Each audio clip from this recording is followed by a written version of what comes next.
Ето сега при теста с йода се капва по една-две капки в всяко мляко.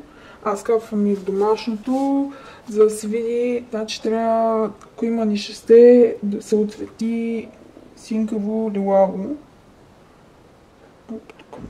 Айде 3. А пък ако няма, ще си стане лилаво, ще си стане кафяво жълто. Капвам тук още една.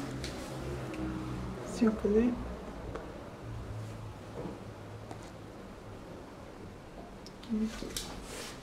Ето тук сега. Това много трудно сърце. Хоп.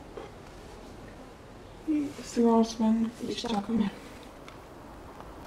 Сега минаваме след 15 минути през млякото на баба ми. Тя естествено не е сложила нишесте и се вижда един кафяв цвят с жълт покрайще и вече е бяло, където е млякото. Тук също е по същия начин. В боженцето е много кафяво с жълто към бяло. Ето и тук е така. Ето също тук по същия начин кафяво. Ето и тук е кафяво с жълто, обаче сега стигаме до борчвора, където се вижда един лилав цвят, като отровен ми изглежда. Това ни показва всъщност, че в борчвора има нишесте. Този цвят си му отива и на опаковката, просто не знам дали нарочно са го направили така.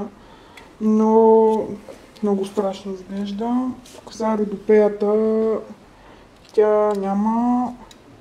Тук и Данона и той си е кафяв. И тук септиката също си е пак кафяво.